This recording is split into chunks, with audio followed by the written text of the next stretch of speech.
What is up, everyone? Thanks for joining us for another episode of the Game Cast. I am one of your hosts, Kenny, and with me is Tess. Hello, everybody. And we are back for episode 86 of the podcast. Every time I say the number, I'm like, man, we've lasted this long. It's pretty awesome. Because honestly, outside of one other, I think I've been a part of a bunch of podcasts. We Yeah. don't really last that long. People kind of get tired of it, and it's like it's a commitment, and it's this whole thing. And so I'm happy that we've gotten to episode 86 and done some really cool things. Speaking of cool things and announcements, we actually have a special guest this week, none other than Destiny Jackson. How you doing today? Hi, thank you guys for having me on. I'm doing pretty well. I'm caffeinated, I'm hydrated, I'm ready to talk all the nerd things happening in the world. That is what's up. That is what's up. I am happy to have you on. I've seen a lot of your work, the things that you tweeted on Twitter, and all the behind the scenes access stuff you've been doing as of late. And I'm always interested. One because I follow most or I try to follow a lot of black writers that I think are dope. But then it's also really cool to kind of have a conversation and be like, oh, you're interested in the same things I'm interested in, or you know, you have Hmm. a unique perspective that I think is really cool. So I was like, yo, this would be dope to kind of get you on the podcast. And I've been trying to, and when I say trying, I don't mean trying as in like hitting you up in your DMs. I've been trying to schedule like when we would have certain guests because I wanted to kind of make sense based on their personality and the things that they like. And I think this was like the perfect time to set this up. And so we would definitely appreciate you jumping on. And before we get into today's topics, though, we kind of wanted to talk about our week. For me, it's been pretty dope. Beyond just like sending out pitches and getting accepted and all this other stuff, we got to see a lot of gaming stuff. Like for instance, today we had the Summer of Game Fest startup, and we had I don't want to say too many reveals, but we had a lot of cool games announced and shown off. And it seems like survival horror is like what it is this year. Like there was a lot of survival horror games, and being a big fan of that genre, I'm like, oh, I'm about to eat. Like this is what's up. Like I am Yeah. excited. Yeah, I know, like last year I think it was like vampires and stuff. So like there's a horror motif going around, but Hmm. I think that this year, considering there isn't many, I guess, like AAA games outside of the norm, it's like, oh, this is really cool to have another survival horror game or another single player game that I can really sink my teeth into. That's looks like it was made for me. Also, we got a release date for the Teenage Mutant Ninja Turtles Shredder Revenge game. Being a beat 'em up fan, I'm like, yo, this is fire. And Casey Jones is gonna be playable. Like, I think this is the first game, one of the first games that you could play as all the turtles, April O'Neil, Splinter, and Casey Jones. That's freaking awesome. And it's six-player cooperative mode. I'm not a fan of them dropping it next week. I think they should have given me more time. But beyond that, I'm really excited about it coming out. It's also coming to the Game Pass. So if anybody has the Game Pass, you get it for free. I'm doing like air quotes free, but you get to play it for free. So yeah, just a lot of cool stuff being announced. I also got to catch up on some streamed content, watching was Obi-Wan Kenobi, watching I finished Stranger Things, and what else did I watch? I can't remember. It's a blur. Like Netflix has so much crap that it's hard to keep up with everything, even when I watched it. But I did get to catch up on a lot of stuff and had a pretty good week so far. Tess, what about you? I just unsubscribed from the Kendra G show. So, I like it's just something that I was watching because it was extremely comical for me at first. I started watching it like on Instagram because she does these lives where she has like a dating show. And it was just Oh, really nice. funny because it was no, not nice. It was mostly, like the dregs of society going on there. And it was just bad. But it was comical because, if you were smart enough to not be part of this hot poppin' mess, Oh. you could be entertained by like the ratchetest of ratchet going on there and just being absolutely just just bad. So it's a but wreck, like the real world type stuff. it's really bad. I mean, there are so many examples. There was this one lady the other day who got on, you're supposed to go on the show and you get asked a bunch of dating questions, how old you are, what you're looking for, how long have you been single, X, all these things. And, why would somebody want to date you, X, Y, and Z. This woman went on the show with a whole husband in another room. Wait, pause. Wait a minute. I've paused. What? I've She paused. she had like a complete husband, like no batteries included type. Like she had them together. Seriously, like a real flesh and blood husband wearing a ring who had no idea she was on the show, apparently. Oh, Like, see, I Wow. was gonna say, was it like an open relationship type of no, thing, or no, he had no are idea. they Apparently, into polygamy? Like, no. I do mean, they? there was another guy who was into polyamory. Unfortunately, he didn't seem to understand the definition of polyamory.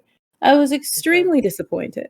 I was like, y'all, where's the education here? Any, No, I get mean, back George to the Bush woman left with so the many whole husband. children the woman with behind. the husband. So Yeah. many people left So behind. she so apparently she's sitting there and she's not in light. Like Kendra's asking her to get in better lighting. And then she's like, is there anywhere else in your house you can go? She goes, can you go to the bathroom? She goes, no, my kids are in the bathroom. So my red flag went up. I'm like, how many kids you got in the bathroom? Like, what are they doing? Are they taking a bath? Who's not What? watching them? Right. Then and then she's like, because at first the girl had said she lived alone. And then she's like, oh, my kids are in bath. She goes, oh, you live with your kids? Yeah, yeah, I have kids. She's like, okay, how old are they? Da, da. And then she said, why aren't you with the youngest child's father or whatever? And then she's like, ends up kind of like explaining. And then she basically admits she's still married. And she's like, wait, why are you on my dating show if you're married? She's like, well, we're in the process of getting a divorce. She's like, are you legally Mm. separated yet? No, we're not. But, I got a lawyer. Girl, that's not how this works. It's you not. you trying to set up your fallback plan. You know what? I might have to stand a little bit. I might have to stand just a little bit on that. She said, I need a what's that phrase that the people are saying? I'm not the stepdad. I'm the father who stepped up or something, Oh whatever my that little God. dumb So people quote gotta is. stop. They gotta. I She mean, there's yeah. another this so she was trash to me. And then anyway, but like then there's this other girl who was driving, she was a truck driver, and I was, oh my God, Kendra's like, you can't drive while we're on the show. Like, anyway, the girl gets to a truck stop. She was a hot mess. But she was explaining how she's not with her ex anymore. And she was like, yeah, my ex left me for a crackhead. I was like, Oh, okay, God, where's the channel Hmm. changer? Like, where's the remote control? She we have to delve into that because it's so what did she have interesting. that you didn't have? I Well, assume nothing of value. Like nothing of what? value, but the woman, her and her man used to be crack dealers, and then he left his woman for a client. All right, Destiny. So, Oof. how is your week? Because Yeah, what? I how do I follow that? Oh my God, I wish. Damn. I didn't sell I any just crack this week. I wish though in hindsight that I did so I could at least add to the conversation. If the cops are listening, I'm just kidding. Uh yeah, man, what have I been doing this week? Kind of similar to you. I was keeping up a little bit on the Summer Game Fest news. Mhm. Yeah. It was the year of the tall vampire lady. Last year, maybe the year before. I do remember the Right. mommies from Resident Evil Village. Mhm. That was fun. That was a good little trip down memory lane when you said that. But this week, I'm super excited for The Quarry because I was a huge fan of Until Dawn. That game Yes. scared the hell out of me, so I'm really excited to be scared by The Quarry. Reviews so far are pretty good. There's a couple of complaints here and there, but nothing that would hinder me from buying it at full price. Because sometimes, some games you're like, okay, let me wait, a little bit. Right. But The Quarry seems like it might be worth the $60. So we'll see about that. I still got one more day to contemplate it. Um, but the rest of the time, I've basically been trying to keep up with like what's going on with the Emmys talk. I am a television entertainment journalist primarily. I am doing a little bit more film coverage here and there, but my bread and butter is television. So I've been catching up on a ton of TV. So like you, I watch Stranger Things and Under the Banner of Heaven, Mm, I need to watch Abbott Elementary next. I've been watching Black Lady Sketch Show. I've been watching, I mean, anything you can watch, I watched it. I right. watched Jurassic World already, and just all the things. So that's basically what I've been up to. I recently had to sit back and watch a bunch of Godzilla movies, so that's been kind of interesting. Oh, word. Because Godzilla is such a classic, but I've never been into the monster mash, as it were. But yeah, so I'm trying to get a new appreciation for Godzilla for whatever That's what's up. reason. Yeah, so that's pretty much it. Just watching a bunch of freaking. I wish people would stop making TV. Like, just let us catch up. Like, stop for a Right? year, let us rest, and then like come back with television. Let everybody rest. Like, yeah, facts. Cause like I see Netflix and they had their, their geeked, event. And hmm I just like there's so many, and it wouldn't be a thing if it was like the stuff I didn't want to see. Like if it was a bunch of stuff I'm like, that's not for me. Cool. No. There was so much horror, so much sci-fi, so much like over the top stuff that I probably would watch regardless. That Yeah, I'm like, fam, like every week, every week. yeah. I'm Like, excited for Wednesday, and disclosure, I used to work for Netflix, so I've seen Sandman, and oh, I think that one's gonna be popular. I'm super excited for Wednesday, and there's I think the Midnight Club, which is something from Mike Flanagan, who yes. did, for those who don't know, the House of oh my God, that the haunting of Hill House, Yes, yes. Midnight Mass, and Bly Manor and all that. But anyway, sorry, go ahead. Yeah, it's a lot to keep up with, and there's even shows that from like last year or the year before that I'm like, oh right, I was supposed to watch that for a whole thing and totally forgot. We even spoke about it here. I think it was like at least 20 episodes ago. We were talking about how we were gonna watch The Witcher and talk about it.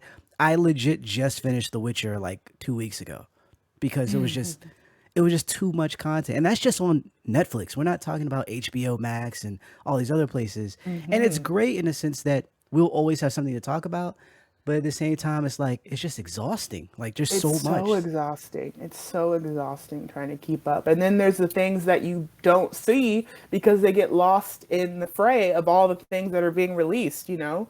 So it's like, God, how do we give people their flowers if there's too many flowers, you know? Exactly. So, yeah. Things get swallowed up way too quick. Yeah. With that being said, in terms of giving people their flowers, what are some of the things that you've been doing in terms of your career, like people who might not know of you or in these Mm. spaces? I know you were working with Netflix at one time. Can you talk about any of those things? Yeah, so essentially what I do is I'm an entertainment journalist, and I do freelance mostly nowadays. For those of you who haven't heard, Netflix did the big chop. So Right. I am not with them.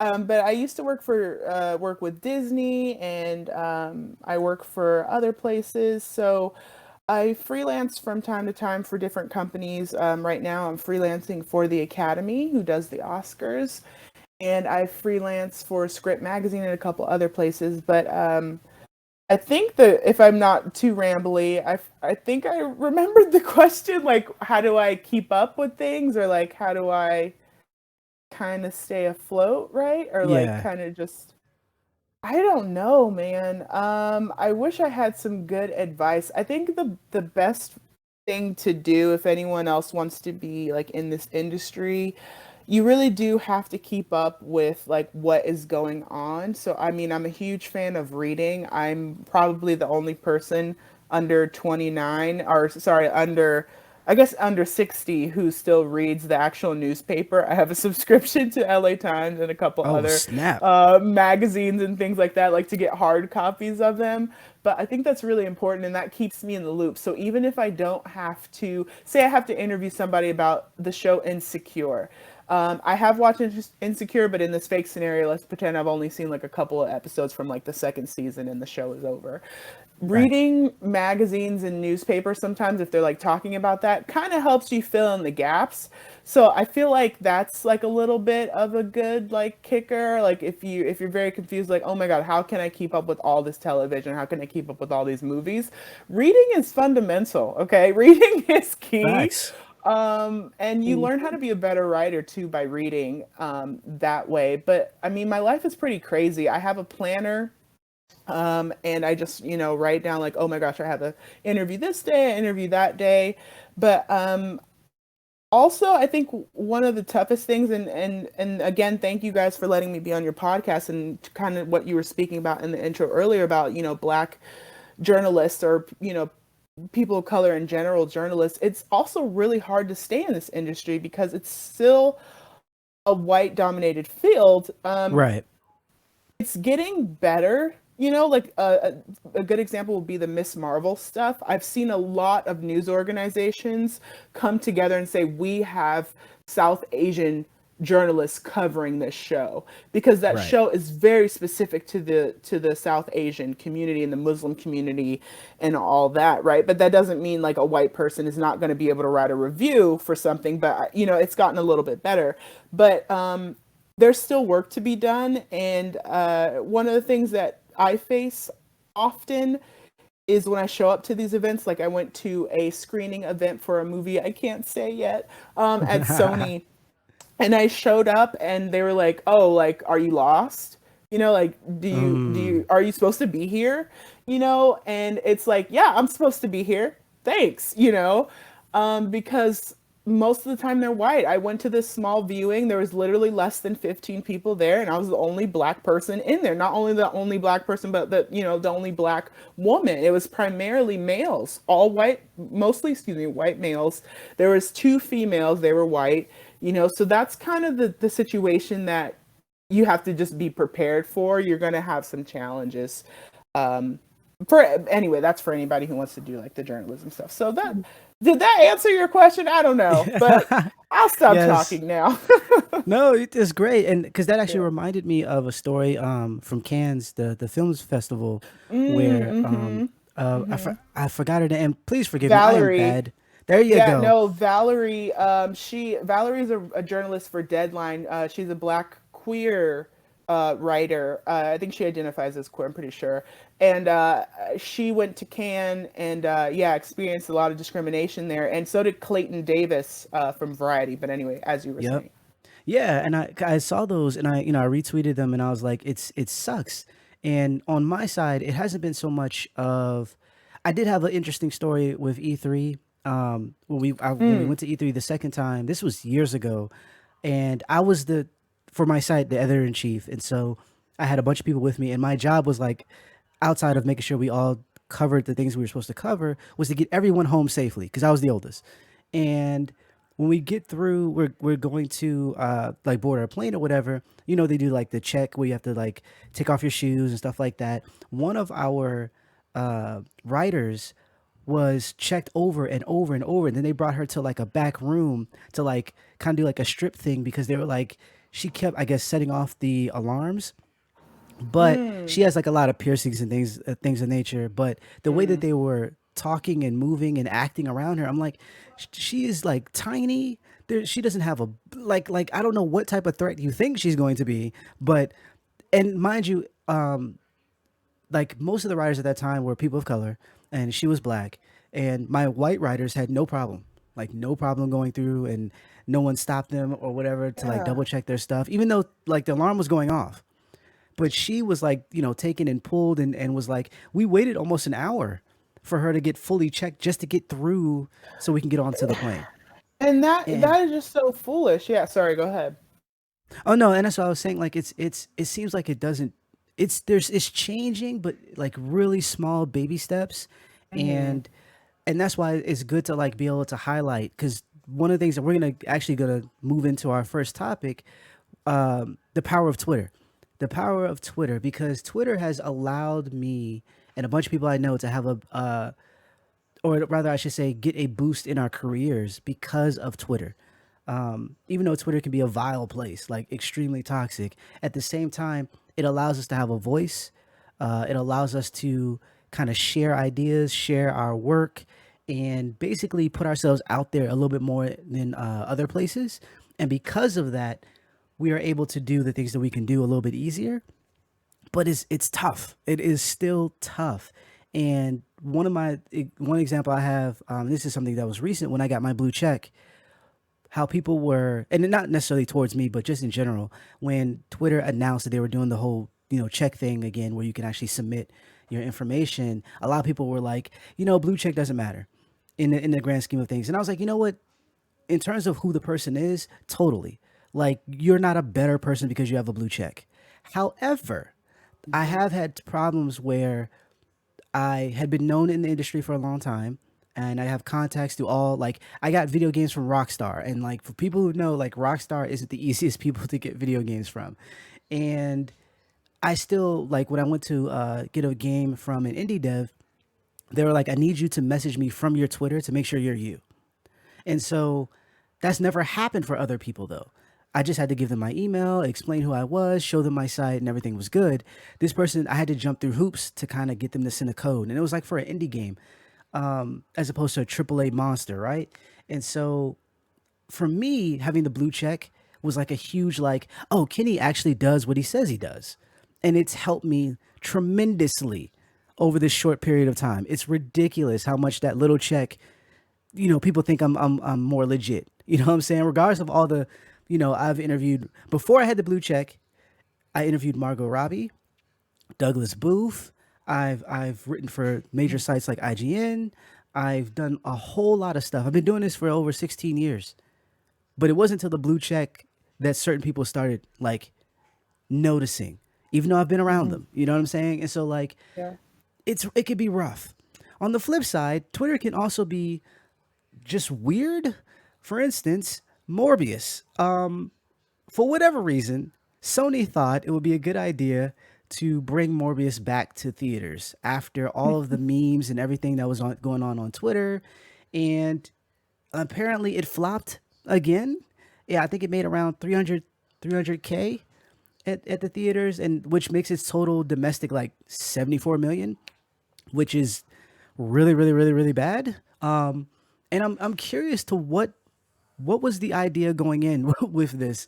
I can't imagine that Sony thought that people loved Morbius so much that they were making these memes making fun of it. I I'm a little confused about that. But Yeah. apparently that's what they thought. I wonder, like, I have to believe, okay, so like when Cats bombed, right? A lot, Yeah. remember if they re-released it, but they did something because they had to change the I think they had to change the graphics or something on it. So I think it Yeah, got visually, yeah. re-released. Yeah, like in a visual, like they were like, oh no, like we're gonna change this a little bit. And then it made more money because people were then seeing it out of like just pure chaos reasons, right? Right. Like down by me in LA, the we have this theater chain which is across the country, Alamo Draft House. I shouldn't say like it's just LA, but it's not. It's everywhere. We literally just got Alamo Draft House here, and it's been in Texas and New York forever. But anyway, um, they had sing-alongs. They literally had the sing-along screenings, and they were packed to the brim with people. And so I'm wondering if they thought like, oh, but like Cats did like a re-release and people didn't really, like that, and it was like kind of getting like funny traction on social media, like maybe it'll make some money. That's the only thing I can think of, because I don't they'd be really crazy like to think that we thought that Morbius should be re-released. You know what I mean? Like I Right. really would hope that they just were trying to be in on the joke, and unfortunately the joke backfired twice. It is not Morbin time. It is the opposite of Morbin time. But I don't know. What do you guys think? I have no idea because I don't know anything about this movie except that Jared Okay. Leto's in it. And I think that actually says a lot because I know nothing about this movie. I mean, I've got nothing. I know all kinds of things about Spider-Man, and I still haven't even seen it. But I know nothing about Morbius. So to me, that the flopping makes sense. The floppening. Sony is so interesting in their approach to this superhero business because obviously Disney owns the good chunk of good Marvel, right? Right. But they've made hella profit off of those characters that are just silly. Ant-Man, Guardians of the Galaxy, right? They Right. really turn those characters into something that we now care about, right? Mhm. But Right. Sony just cannot figure out what the hell they're doing without Disney's help. They really lucked out with the Spider-Verse films, and they know that. They Right. know that because it makes them hella money, but that's because they've got Phil Lord and Chris Miller writing those scripts, and they only work with like the best of the best. They know how to bring like comedy, they know how to bring heart, so that they got really lucky there. But with all the other stuff, the Andrew Garfield Spider-Man, the third Tobey Maguire Spider-Man, and then Right. God for Venom, right? Venom is kind of making them some money, right? But Right. it's not the best, and they got lucky with the Tom Holland ones as well. But for whatever reason, they can't stick the landing on their own, and I don't know what the deal is with that. We got Bad Bunny as some character called El Muerto. Like, I'm a huge Spider-Man fan, but I Right. couldn't tell you who El Muerto was because he's only in, I think, 2 comics. So it's like you guys are really, and then Morbius too, like you guys are really pulling these characters and not really just doing anything. We got Craven. Craven hopefully is good, but I'm just so concerned about they are making these villains into characters that they want them to be relatable and have humanity because they want to make franchises, but then they don't connect to Spider-Man, and it's so asinine. Like, it's just the craziest situation you could have. It's like, where's Spider-Man at? Like, so you just got all these villains running out here unchecked. Like, that's just so wild, you know. And And Not that then everybody can be Loki. right. right, and that's a good example of like a villain that has been humanized, that's really good. And I'm just wondering, like, Morbius had the Vulture connection, right? But Yeah. it's like Tom Holland, they don't know Tom Holland. So whose universe does he belong to? He doesn't. He could belong to Andrews. That would make the most sense because Toby is not coming back. But like, guys. Anyway, sorry, I had to get that off my chest, man, because that is so upsetting. I don't know what the hell they're doing with Morbius. Now, it's one of those things where I think on paper it's a good idea because you have the fact Hmm. that they were able to jump into these different universes, and it's like, okay, well, Sony's only going to continue to make movies because doing so furthers their contract. That I don't know why. I know why Marvel did it when they did it, but it was a bad contract to sign where they can just, as long as they keep making Spider-Man films, they keep the contract. And so Sony is like, look, we got these properties, we're going to use them, which is cool. But if you align yourself with Marvel and have this, because we have the multiverse now, you have the ability to kind of tiptoe around these things and make some interesting stuff that isn't 100% tied to the MCU, which is good because you can tell your own stories. But then at the same time, you can pull characters from the MCU, you can share. And in doing so, because Spider Man is huge right now, you make money off of the adjacent stuff. It's a totally good thing, like for them to have set up, but they are like really not doing anything with it. And I think the Venoms were good because they were like comedies, they were like dark comedies, and they work. But eventually, you're gonna need Spider Man or something that's gonna hold that universe together. It could be Venom, but for right now, it's just not at that point because not many people, they didn't do what they did with Iron Man, with what Marvel did with Iron Man, to where Iron Man was so good that it's like, okay, I want to see what else Iron Man does, regardless if we don't see the Hulk or Captain America, whatever the case may be, because like it Hmm. was good. Venom hasn't Hmm. gotten to that point yet, and apparently, because I haven't seen Morbius yet, I want to rent it. They won't let me. It's just apparently it's like really really bad. And the thing is, Morbius could be good. He could be good. He could be a springboard for so many things. He's the reason that Blade has his powers. He has some really cool stories with Spider-Man. If they would pull from the comic more, I think we could have gotten something. But for whatever reason, outside of like a really dope spin on the Lost Boys theme, apparently it didn't do anything. It didn't do anything. So then we get all these memes making fun of it, and it's like, wow, like Twitter has this weird magical hold on things for some reason. Because I remember this happening with, we saw what happened with Sonic, where Sonic came out, and this is for the better. Sonic looked really bad, and Twitter went off. And then we got a better looking Sonic, and it worked out. The movie did well, and we got a sequel. We saw this in gaming with Mass Effect 3 when it got the new ending when fans were upset. We also got the Snyder version of Justice League. So things happen with Twitter. There's some power there. But good grief, it has to be wielded with responsibility. Like you can't just do these things See what you because did these there. movies. Yeah, Right. yeah, yeah. I write a little bit. I write a little Nice. bit. I Yep. I mean, yeah, it is a very powerful tool, and it sucks that we all have to suffer through weeks of discourse in order to get what we want, Right. you know? But yeah, I mean, even Halo, right? Halo, whatever the latest Halo was looking kind of Oh, funky Infinite. too. Yeah. And yeah, and they kind of, pushed that back. They're like, all right, we'll work on it a little more. But yeah, man, Twitter is such a powerful tool, and I think it's great. It's better than it is worse. Definitely Twitter is a cesspool, but I Yes. think it does have great impact because these brands are out here getting smoked. And if it was me, like I would definitely be like, let's figure out how like we don't get dragged through the mud for like 3 weeks. Facts. Um, the next topic we want to talk about is Super Mario, or sorry, Super Nintendo World. It might as well be Mario because it's Mario for real. But Right. Super Nintendo World is coming to the US, is coming to Universal Studios Hollywood in 2023. And for people who don't know, it originally opened, or the first one opened in Japan, Universal Studios Japan, last year. It had everything from special rides to mushroom inspired food, which means I wasn't going to be eating any of it, being allergic.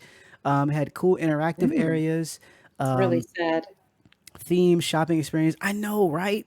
Like, especially with my wife and her love of mushrooms, it's like, oh, it's just not, it's not Yeah, fair. It's not what a fair at all, random thing to be allergic to. My God, so right? sorry. How are you Not allergic cool. to fungus? Like fungus, there's a whole documentary about fungus on Netflix.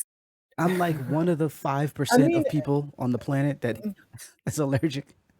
like at least mushroom isn't in everything, you know what I mean? So like at Right. least you're not like being hampered by like, oh, if you were allergic to like, if you were lactose intolerant or something, but you Which can I avoid a am. mushroom pretty easy.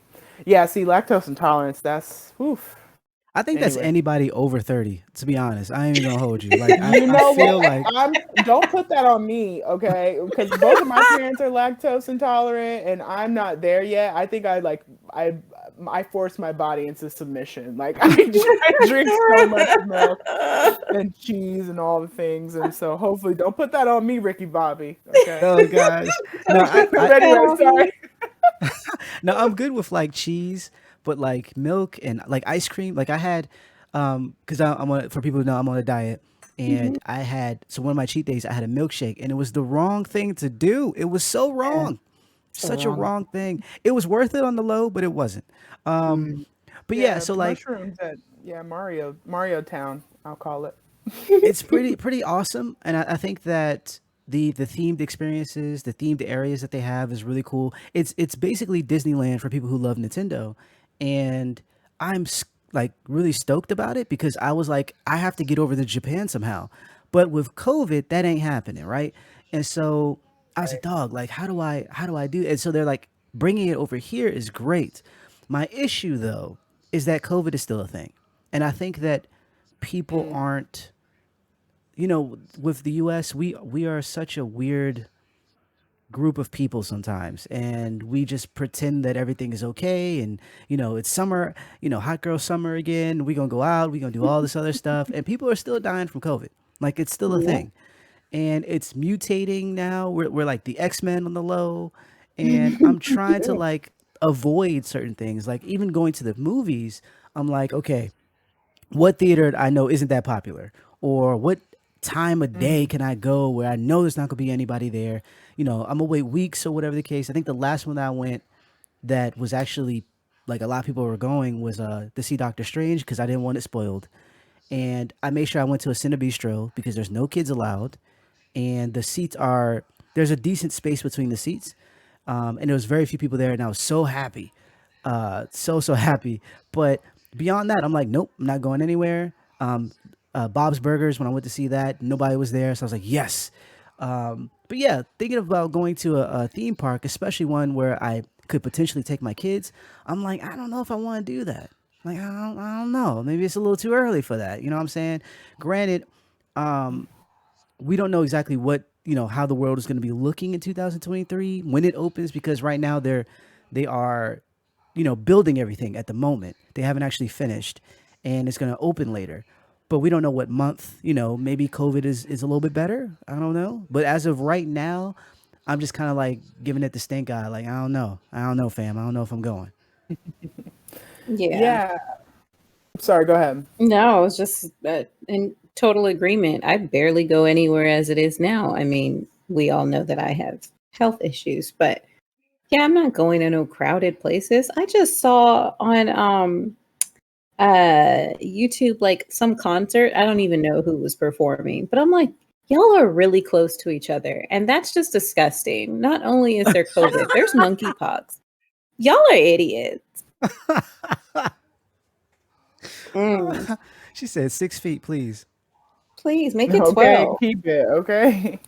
Keep your monkeypox, okay, your zebra pox, all of them. Yeah. Chickens and monkeys out here ready to get us. Um, yeah, I think the only solution for that is to really go during the off season and just to wear your mask outside. We are in a very strange situation. I definitely suffer from long COVID situations, so I absolutely take COVID seriously. I wear my mask all the time. This is how serious I am. I literally met Andrew Garfield and took a picture with him, and I kept my mask on. I should have taken it off, and Andrew is probably the only man I would take my mask off for and risk it all for. But for whatever reason, like I'm so ingrained in wearing my mask at all times that it just was second nature to me. And I look at the picture and I'm like, damn, like what would a world look like if we weren't in COVID and like like we could just do whatever, uh just in normal circumstances. I'm like, oh my god, like if we lived in an alternative universe where none of this happened, like things would just be so normal. And sometimes I think about that too, because like, you have kids and I just think about like, oh my gosh, we're gonna have to explain to kids like how the world used to work before COVID. You know what I mean? Like things It's just used to be wild. so different. Yeah, it's like we have really changed. I think we are just really sitting in this, and for some people it has not sunk in how serious this situation is. So I totally feel that. But with that said, I'm waiting on the fourth through 1 millionth booster to be announced, so we can go get that. And I think, yeah, like you've been taking the precautions at the theaters. I've been taking the precautions. I think that's the only way you can do it is really like go to a not popular theater, try to figure out what time of day. For the theme park, I would like to go, but I know because Universal's not that far from me, so I know that when I go, I only go to theme parks in the off season. And by that, I mean I literally only go to theme parks in February or October. Any other time, you can miss me on that because February ain't shit going on. In October, sure, there's Halloween time, but I will go early in October, before all this stuff Facts. pops off. So, catch me in the off season, sis.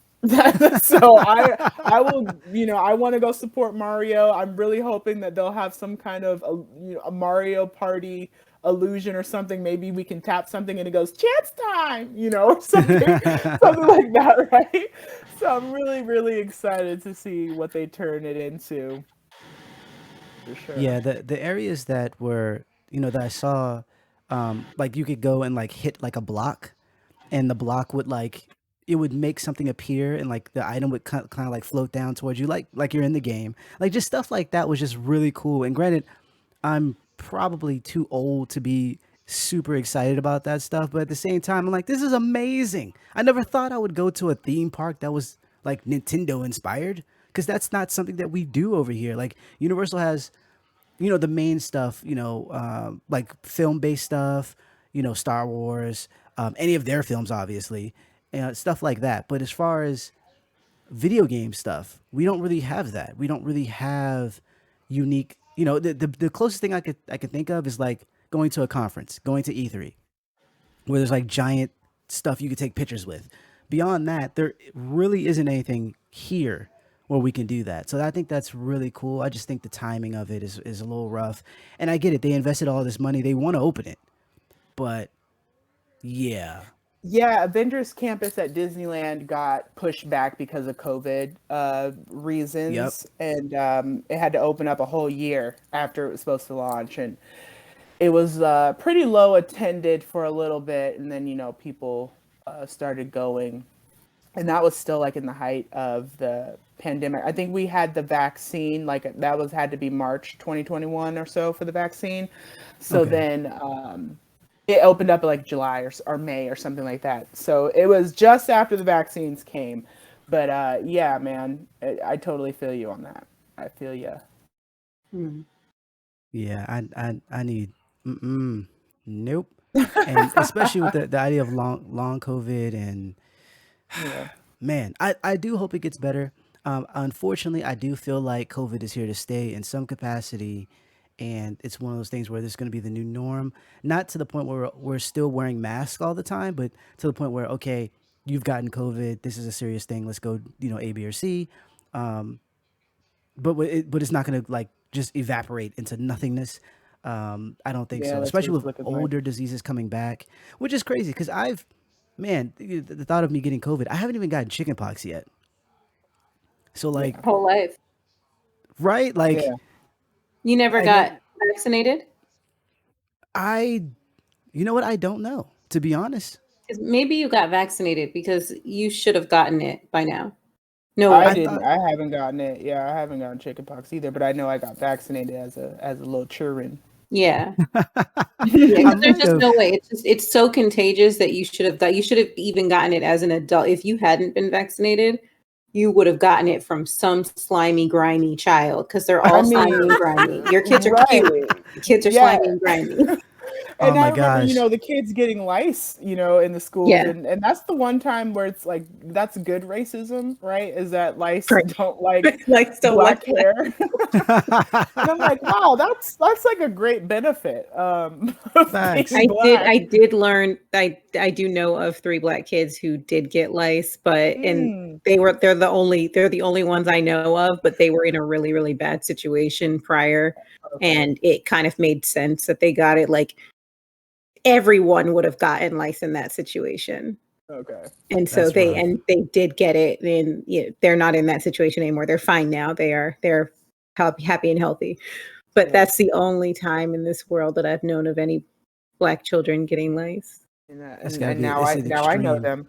But yeah, I want to meet Peach. I want to meet Wario, and they better have my boy Ghost Luigi. Okay, Guigi. Right? They better have Guigi out for Halloween time. If they don't have Luigi's Mansion, I might have to write a letter to whoever's in charge of Universal. I don't know Yeah, who would, Mr. you should Universal, write a letter. Mr. Spielberg. Okay, Mr. I don't know.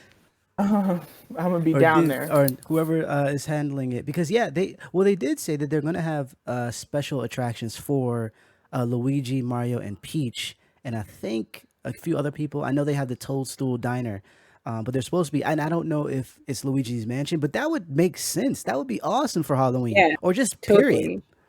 That would be great. Like, hello. I wonder if there's gonna be just like Koopa Troopas just walking around.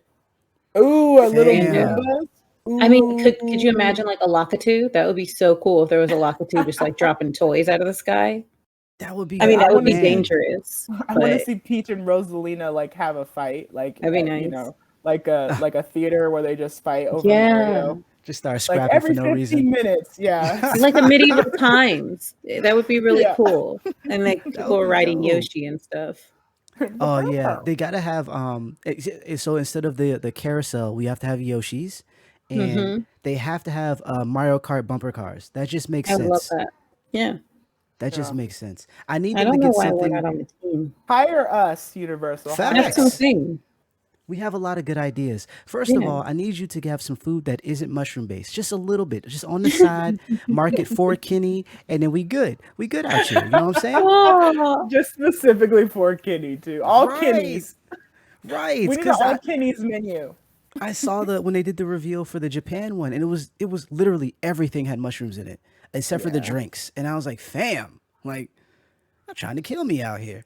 I mean, Do we we have do we that. know if Universal Orlando is getting it at all? They didn't say. I mean, I don't see why it wouldn't. Outside of the Hollywood one not making enough money, I don't see why it wouldn't. It just makes Okay. sense. Mm. Yeah. It just makes sense. But we'll see. They haven't, like I said, they haven't given us a month yet for next year, Yeah. and hopefully, I want to say that hopefully that the opening is good, but I do want people to be safe. So if you do go out there, keep your distance. Don't be touching people. You know what I'm saying? And be good. Just I'm Wear your saying. mask. Be boosted. Facts. Wear your mask. Wear your mask. The next thing we wanted to talk about was Love, Death, and Robots, Volume 3. Recently dropped on Netflix. We talked about it a little bit prior on a different episode where we talked about the trailer and what we thought was going to be in it. Now we actually have gotten to watch the show, or the anthology or whatever it's called, and we have some thoughts. We have some thoughts. I really like it, and my only complaint is that it's always too short. And I say this was every season, that I feel like I want more, and not just more shorts, but just more of the shorts. Like there's so much content, or just like thematically, the ideas that they're running with that are really freaking cool.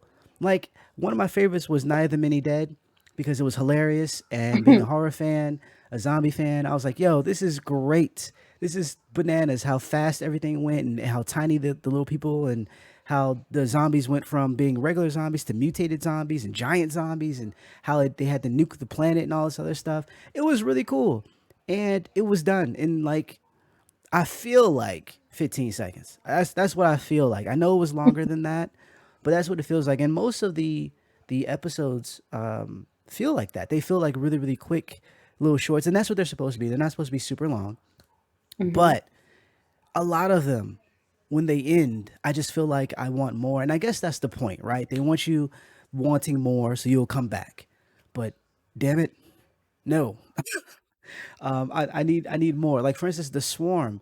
The Swarm was such a good episode where these two scientists go and they try to essentially manipulate this sentient being, this hive like being, to get them to work for them, to get them to kind of trick them like ants, like trick them, make the humans or make them think that the humans are like the queen or whatever, and so they'll be forced to do their bidding. And the hive mind kind of knew this was going on, Mhm. and turned the tables on them in a dramatic way. And what you find out was that the subspecies or the lower species that was already subservient to the hive tried to do the same thing, and now they are being used. And so essentially the humans potentially could be the same way. And so it's like, dang, fam, like we got outdone by our own means, our own greed, or whatever the case it was, would be. It turned bad. 'Tis our And destiny. it is unfortunately. It is. That one But gave yeah. me the heebie-jeebies, man. Like with the bug. Oh my god, that ending too. Oh no, I Yeah, turned that that was off, trippy. chow. Yeah, like I'm good on that. But Tess, which one was your favorite?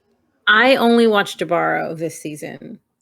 Okay. So, and Hmm. I there's so much to say about it, but honestly, I don't feel I don't want to say the energy because all of the energy is used on just watching it. There really Mm. isn't anything to say. It's just fantastic. It's just extremely fantastic because of the movement. It's the movement. The story isn't so different in from any kind of Song of a Siren type thing that Right. you may have learned in mythology or whatever. It's just the beautiful movements. I mean, those movements were so good, and you have to ask yourself what you're watching multiple times. It's Yeah, it was just trippy. so it was so amazing. It was Yeah, just so I just loved the movements. I loved the struggle, how they were the men, the army is struggling so hard, and then they're just killing each other, and it's like, well, I mean, sucks to be y'all. And she's putting in all of her like Naruto learned ninjutsu. You know what I mean? Like she's doing the absolute most in that water. Her dancing it's ridiculous. It is so, passionate, and so like even if she wasn't casting an actual spell with her voice, she would have still been able to lure people into the water just by her movement. Right. And obviously it's her jam to kill people. She's a siren. She's having a good time. And she's like, wait a minute. How come I can't kill this one? This is a problem. Yeah, her And intrigue, them being mhm, intrigued with one another was really interesting too. The fact that he yeah. couldn't hear Yeah. and she was like, "Huh, you're different. You're not Yeah. like the others." Right. Um, and unfortunately, I'm not going to spoil the ending, but unfortunately, it doesn't end well for either one of them. But it was really, yeah, it was a dance. It was a dance between two different people, Mhm. and where a story is being told within. It's almost like a musical with no music, if you will. Yeah. It's a And I thought that was sensory really cool. experience. Yeah, Yeah, it's it's a total sensory sensory Yeah, experience. experience in multiple ways. The sounds, the movement, Hmm. and the emotion, right? The emotion, because nobody's talking, right? It's right. Hmm. just literally like screams, screams, and I don't know, shouting, things like that. Yeah. It did freak me out with the part on top of the waterfall, and I was Yeah, like, this isn't going the way I thought it was going, and I didn't realize he was seeking her out because of for greedy reasons, and how that just kind of transpired. I was like, wow, this went from mythological, interesting dance to almost a horror flick with him, like stripping the gold off and everything, and that being like right. physically a part of her. But then things don't transpire. They what happens to him later on kind of justifies that, I guess. But I was like, wow, this is I don't know what I'm looking at, but it's interesting. This is definitely an interesting episode. But I'm really kind of confused at what's going on. Let me ask you guys: was that episode the final episode for you? I think it is the final episode. I think that's what I thought, but I don't like when I was when I was scrolling, because I knew that was the one that I wanted to watch when I Mhm. had time. I think it was the last one, but I don't know because I also messed up first and second season. Like I thought I was watching the first season when I wasn't, because you know how when Netflix has like multiple Hmm. seasons, it'll just continue down the list. Yeah. It's not like Hulu. Like Hulu, you have to actually switch over to the side and go into another Hulu season. is also very interesting because you'll be watching an episode of something and then it'll be like up next like the show that you're not watching and it's like Yeah, what are you doing? Like I'm watching like The Great, and then it'll be like love that show. oh up next it'll be Abbott Elementary, and it's like what like Right, and what that's because somebody happened? else is watching on your account, and so the Hulu can't figure out who's watching what, and it'll go to Shoot. another So episode. That's literally it'll it, just switch over. and it switches. Um, yeah, the episode Jabaro is directed and written by Alberto Mieglo, who Yeah. did the Windshield Wiper, who just got nominated or won for an Oscar, and then he did the Windshield. Oh my gosh, the Witness episode in what season 2 or something, the one about the two people stuck in a time loop and they're like murdering each other. Right. So I Yeah, just that's want to his ask him, thing. is he okay? Yeah, are No, you he's not. okay? He's not. That's his thing. Are He you he okay, he sir? finds beauty in murder, and as long as he Yeah. continues to put that in his art and it doesn't In translate to broken reality, we're fine. relationships. We're okay. Right. Right. I'm like, Yeah, he has a knack for it. I'll tell you that. He definitely has a knack for it, and he's not. he's so I different. Yeah. Yeah, I think that's helping him in this regard. I need to call him to direct my scene from the Demon King.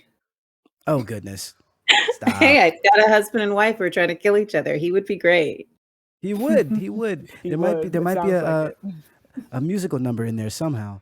Um, the reason why I was asking though is because I know that Netflix did this before with the other seasons where they kind of scrambled the episodes for different people to kind of see Mhm. if there was a different vibe or a different feel, seeing certain episodes after one another.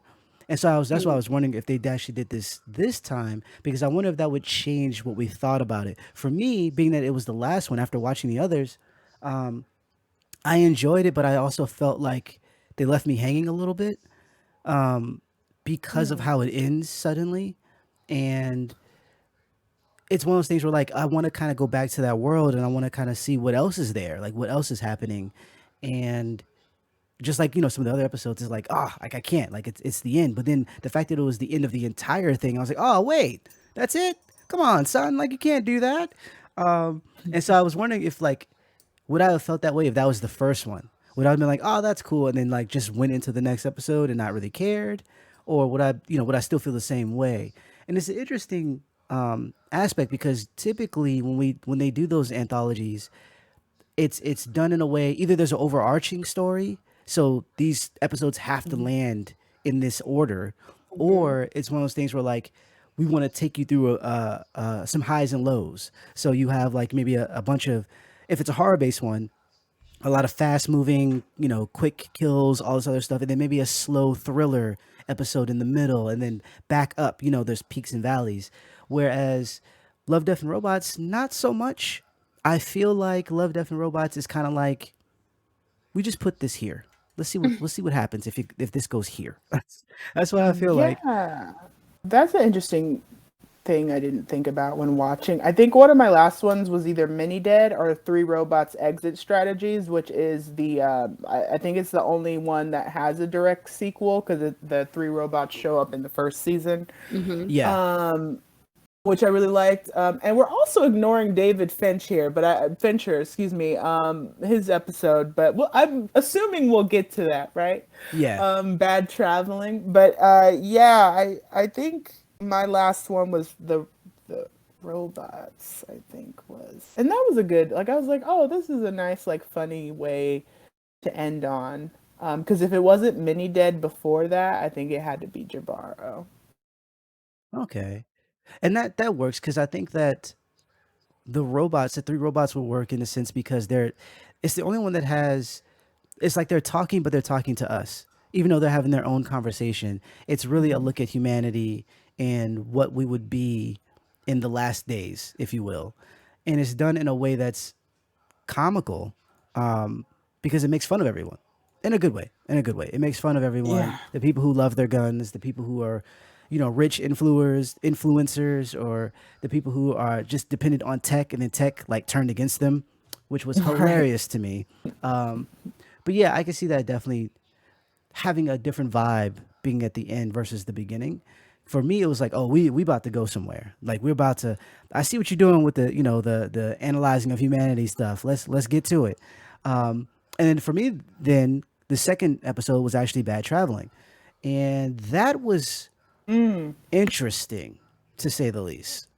That was that was also one of my favorites, and I think that it has more to do with the crew on the ship than it does to do with the giant, what, crab monster or whatever the case. Yeah. Just because of their dynamic. When you see the main character, you think that he is, I don't want to say evil, but he's manipulative in a way, and he's out to save himself. But then over the course of the episode, you find out that he's trying to save a lot of people, at the expense of his crew. And so, Right. Does that make I love the morality of this episode, I think is what pulls me in because it's like, is he evil? Is he not right, evil? You know what I mean? Because it's like, oh my gosh, yeah, spoilers, sorry everybody, but yeah, he does decide to, like, punish the crew because they want to sacrifice, innocent lives on wherever that place was they tried to go, the island. right. And he's just, he ends up being like, nah, we're not going to do that. But yeah, like, what cost? The cost of his crew. So what does Yeah, that make him?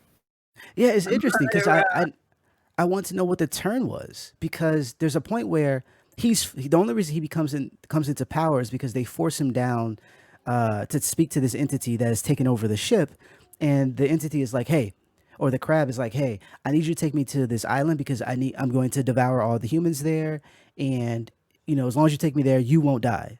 And so you're like, Right. oh, well, obviously he's going to strike up a deal because he wants to save himself. Plus, he feels a way about his crew for shoving him down there in the first place. Or not necessarily his crew. They drew straws, and then the big guy who lost was like, "You're going to go in my stead." You know what I'm saying? And so Right. I feel like, oh, that's a turn for him. But then the way he conducts the rest of the voyage, the way he conducts himself is like, huh, this is very interesting. He talks about how, we can go to this island that's farther out, but there's no one there. So we can drop the crab off, lie to it, and it won't kill everybody. Or we can go to Mm-hmm. this nearby place that he wants to go, but there's innocent people there.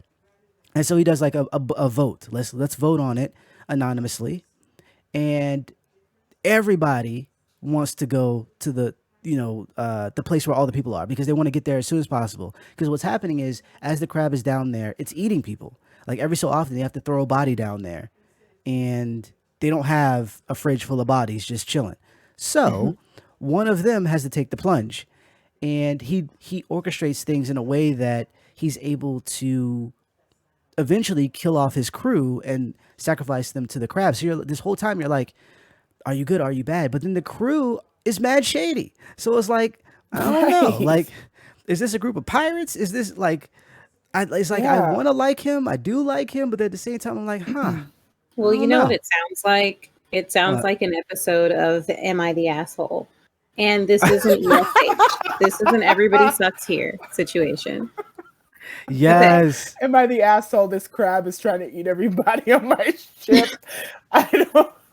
I fed the captain to it. Am I the asshole? Am I the Right. asshole? Yo, that is great. That's That- perfect, I actually. would love that as a scenario. That is perfect. And he does it. I mean, in the end, I think he does come out as the good guy because he doesn't, even after his crew is demolished or whatever, he still sends the crab on his way in a different way. He doesn't take the crab to the island. So I think his Right. motivations were always good because he could have been like, hey, I'm just going to feed you all these people. I'm going to go to this nearby island and I'm going to sail away and I'll be cool. But he didn't. So I think that if anything, I think he felt like the crew wasn't worthy of being saved because they all voted to go to the island. And so that put him on Right. this track of like, I'm going to kill you, but I'm going to wait till you do something shady so I feel better about killing you. That's what I think it is. It's like, you know No, what? that's great. I'm like, you know what? Y'all are cool and all, but you did try to kill me in my sleep, so I'm going to shoot you in the face. It's not me, it's you.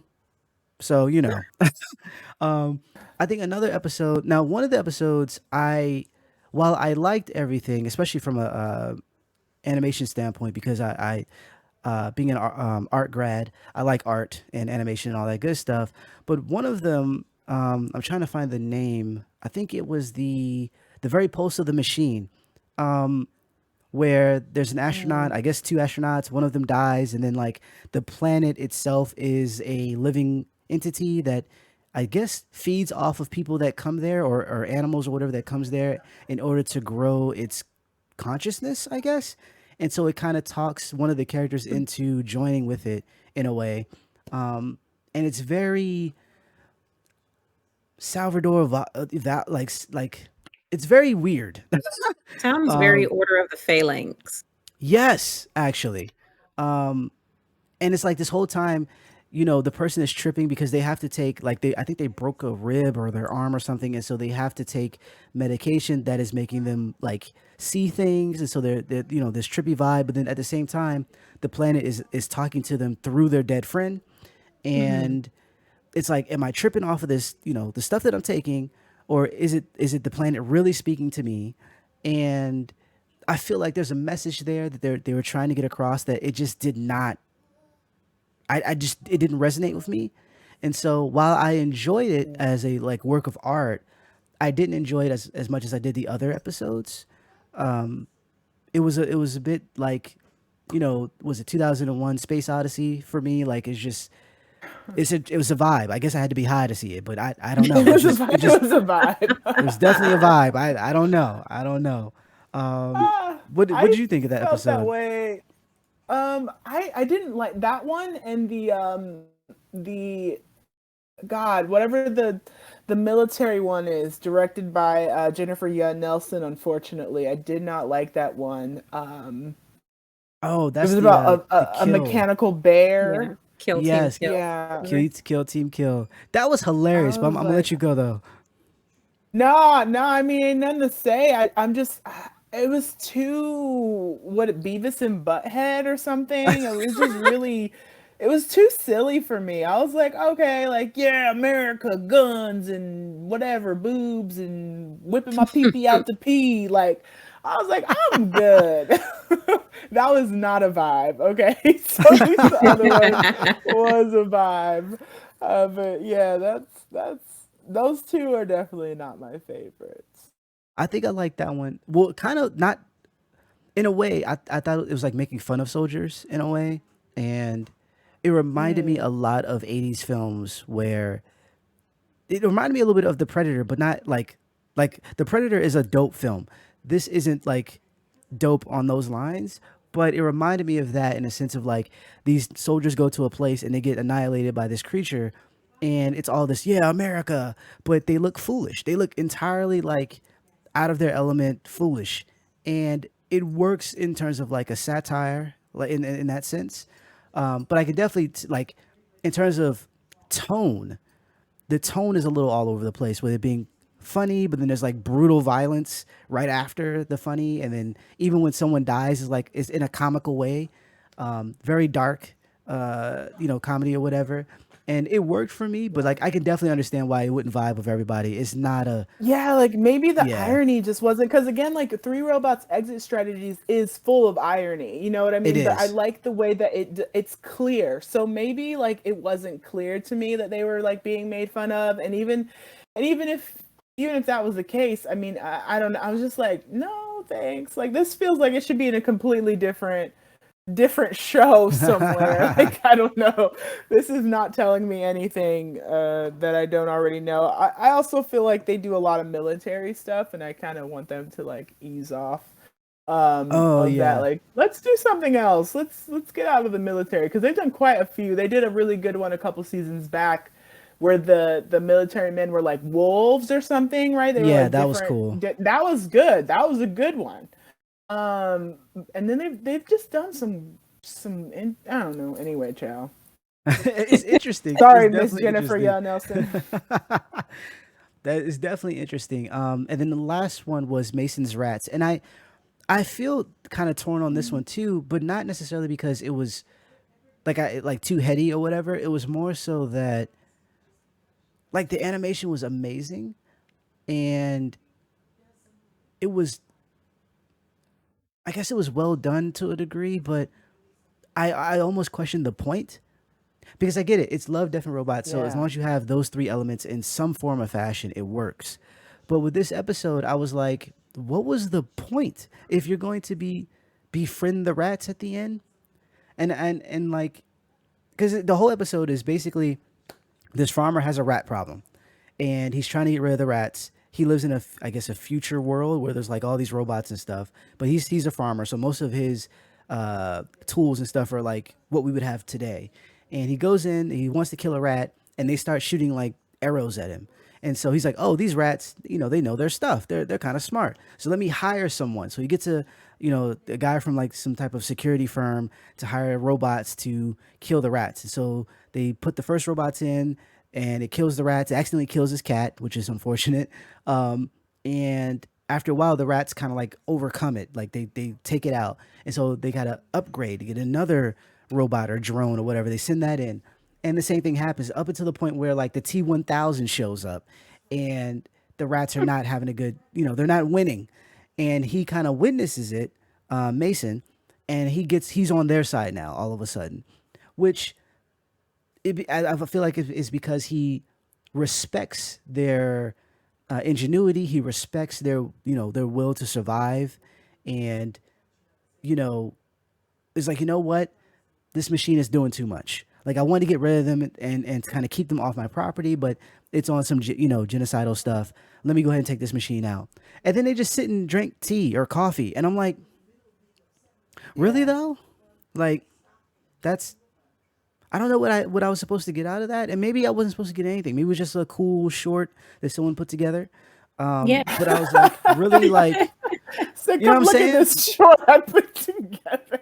right? Like, Yeah, come look you at know, this short I put together, guys. And Yeah, then and it just included do it. death. Oh my I gosh. mean, right? And there was certainly some robots, and um, And cause there was the and love of your fellow neighbor, which might be the point. Maybe you're supposed to love yes, your neighbor, if you kill most of their even family if it's a members, you'll rat. eventually love them. Yep, yeah. Right? slaughter everybody. Yeah. Vibes. I love that. Love that for us. Love that And I'm clarity not for us. right, and I'm not saying it has to have like some type of great message, but I feel like thematically you're trying to convey something that would stand out amongst all of these other episodes. Like I Mhm. looked at the farm based one on the first season, and how it was basically a story about survival, where every so often there would be waves of like these alien monsters coming through like I guess a portal, and all the farmers get together, band together just to fight these creatures, was really freaking cool. And it kind of leaned on family, community, and all these other things, all these different themes wrapped up in the overarching theme of Love, Death, and Robots. With Mason's Rats, it was just like, I guess we just wanted to kill some shit. And I kind of got that from Night of the Many Dead, but that was hilarious. It was done in a way that was never done before. I've never seen miniature tiny people fighting zombies sped up to like 3 times the speed of normal. Like I've never seen that before. Something So cool. funny. Mason's Rats, I've kind of seen. I mean, I haven't seen that, but I've seen conflict of this nature. You know Mhm. what I'm saying? So I'm like, Yeah, I what? mean, What? if you've seen Wallace and Gromit for like one Right, second, you know, right. Like Wallace and Gromit to the extreme. That was, yeah, it's yeah, bananas. All in all, though, I do love Death and Robots. I'm looking forward to. Hopefully, they continue to keep this up. I know Netflix has been cutting its animation since they've been having subscriber issues, if you will. I think honestly it's because they have too much content. I really do, because even the good stuff mhm. gets swallowed up by everything you don't want to watch. Um, Yeah, but that's yeah, true. I think that I'm hoping that they continue. I hope that we can get maybe less episodes but longer episodes. Something that's a little bit more drawn out. Maybe a Love Death Robots movie. I want something. I want more. Because we have to wait a year and some change or more for like 9 episodes that are like what 15 minutes tops. Something That's like not that. that's not cool. That's not cool. I need you to get it together, Netflix. I mean, Get it come on, it together. took 6 years to make Arcane. You know how hard this stuff is. Oh, facts. Like especially Ooh. with COVID Mhm. and all that's going on, I totally understand. At the same I don't time, I don't I really don't care. mind it. He said he doesn't care. I Nah, let don't me. mind it. I don't mind if they give us really quality stuff. If it's 15 minutes and it's Right. really good, like it makes sense. Because I love shorts. I really, really do. And one thing I love about shorts is that it gives the writer, the artists, the directors an opportunity to do something that they maybe wouldn't be able to do on a large scale, you True. That know. is true. And so being able to create a short is, especially when people are doing this in school, they're literally making these short movies and they're so proud of it. They made a 5-minute movie and they know that it took them the whole semester to do it. Right. And so I love shorts. I truly appreciate them. So I'm okay if we only get, every season, every year, 6 episodes that are 15 minutes. I mean, like, of course, in my heart, I want more. I'm like, find more artists, find more people. But at the same time, I would rather them give us something really, really good quality and have me yearning for more than them giving us a bunch of stuff and it being Yeah. like, oh, this was okay. Because we can get that in other shows. That is facts. That is Yeah, facts. that is not my scripture. I do understand. I do understand it. Now, when it comes to, I only feel this way when it comes to Square Enix because they are the bane of my existence. Mm, I Mm. have been waiting for Final Fantasy VII Remake Part yeah. 2. like the rest of us. And I think it is on year 3, maybe, I think, since the Mhm. first game came out. Because I think that came out like at the height of COVID as well. I think that came out in March Yeah. 2020 or something like that. So we are, where is it at, girlies? Okay. And then we've got Kingdom Hearts. Where is it at? Because both of those things have Tetsuya Nomura in common. And he said, you won't have to wait so long. And I don't know why we keep trusting that man. But as far as the TV shows go, I think the most egregious is Stranger Things, but the Duffers said that we don't have to wait so long for season 5, so I'm hoping they'll keep that promise. When it comes to Love, Death, Robots, yeah, I think because of how special it is, it's okay. I do think the seasons do need to be longer, like maybe give us like 10 episodes or Yeah.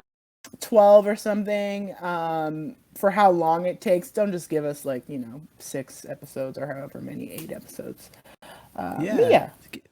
Getting our hopes up. And then also, yeah, I also call foul on Stranger Things. I also call foul on anyone who makes a final freaking season and then chops it up into more than one. Like, it's just say 2 seasons then, The fam. ghetto. Like, say 2. The Don't ghetto. give me season 4 part 1, season 4 part 2, and then had the nerve to be like, we're still working on the ending of the second part. I'm like, you do know the second part starts next month, right? Like, you need to have this done. And granted, I know that they know that, and I understand that these things are hard. So I'm not trying to, make light of any plight they might have. But I'm saying, don't announce some shit and then give us half of it. Like, that's not cool. I see you, The Walking Dead. I see you over there with your 3-part stuff. No, Yeah. fam. Mind Oh you, yeah, they did 3 parts. That's right. I forgot three about that. parts. That's basically 3 seasons. Yeah. Yeah, what It's I don't basically 3 understand is seasons. why they decided to choose to go into like that format because like there are a bunch of shows, the network shows, all the network dramas that come on at night on, Right. Fox and ABC and stuff. They've been running those formats for years, 22 to 26 episode seasons, mid-season break, it starts in September, goes to November, comes back in January or February or March and then runs till May or June. I don't know why Walking Dead all of a sudden thought they could do that. And see, the thing is, they've had mid-season breaks before. The problem is that this is the final. Everyone is waiting for it to be done, especially with them announcing spin-offs as we are in this season. Like, Yeah. don't tell me it's 3 parts. And mind you, they didn't say that when they announced the final season. Yeah. As it's getting closer to starting the launch, it's like, oh, we're gonna split this in 3 parts. If it's not Game of Thrones, it don't need 3 parts. Okay, like it just don't. And not even that, okay? So It's just Walking Dead. Like they don't even need that. Just like tell us who dies, tell us how they get rid of the zombies, and then just end it. Like stop being annoying. It's too Ooh, much. child. It's too much. And I'm gonna watch because I have all the Walking Dead comics, and so I'm like I'm invested. But at the same time, I'm annoyed at how TV is doing things. Same thing with Attack on Titan.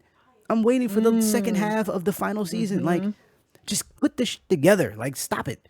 Anywho, another speaking of shorts before we go, if you haven't watched Burrow on Disney Plus, it is a really, really good short. And I believe it was up for an award when it came out into 2020. One of the best. Yeah. I'm a big fan of animation or just any type of art that doesn't use a lot of words, that just kind of like conveys a feeling or conveys some type of story without having to use words, because I think that that's an art within it of itself. And Burrow is amazing at that. Definitely check that out. It's only 7 minutes, but it's really freaking good. That's my recommendation cute. for the week. But yes, I want to thank Destiny for joining us on the Yes. podcast. Had a blast. We have to have you back on, definitely. Mhm. Being Thank you guys for having knowledgeable. me on. Oh yeah, being knowledgeable of all the stuff that we talk about, and just being awesome to talk to in general. For everyone who's listening out there, if you're listening on YouTube, feel free to subscribe and hit that notification bell so you're up on all the new content we have coming out. If you're listening on Spotify, iTunes, Google Podcasts, all those different places, feel free to add us to your RSS feed, subscribe, share, tell a friend, tell an enemy, whatever. You never know, they might not be your enemy if you tell them. Tell whoever you need to tell. and share the podcast. We would love to hear from you. Definitely let us know about the content you want us to talk about, whether it's Miss Marvel, which the first episode is great. Definitely go check that out. Or if it's anime, manga. We haven't talked about manga in a while, mainly because I don't read it. Because Mostly, you I'm don't read it. Sam. Listen to me. I have I Literally. have Marvel Got Unlimited. him. I have Marvel Unlimited. I'm catching up on all the Marvel comics, as well as having Crunchyroll, all the anime.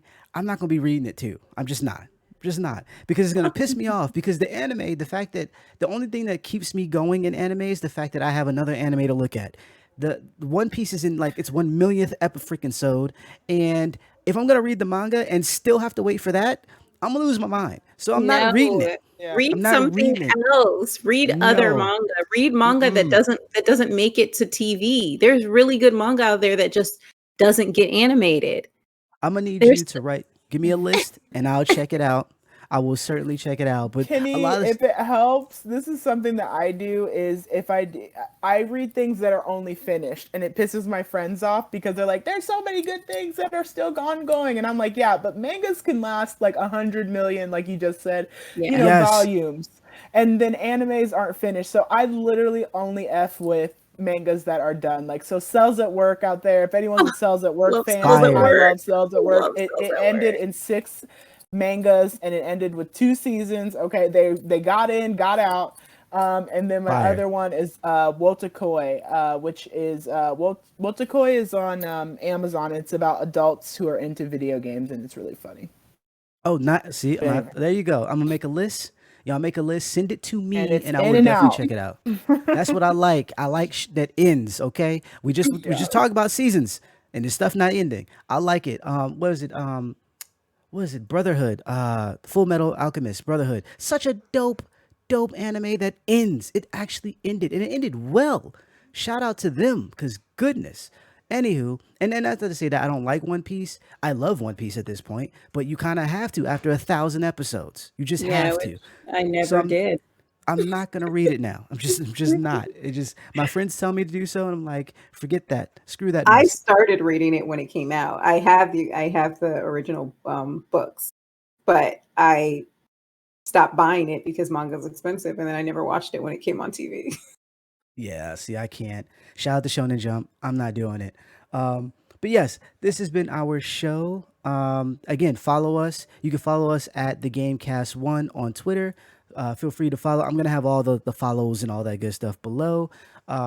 Before we go though, Destiny, do you have anything that you would like to plug?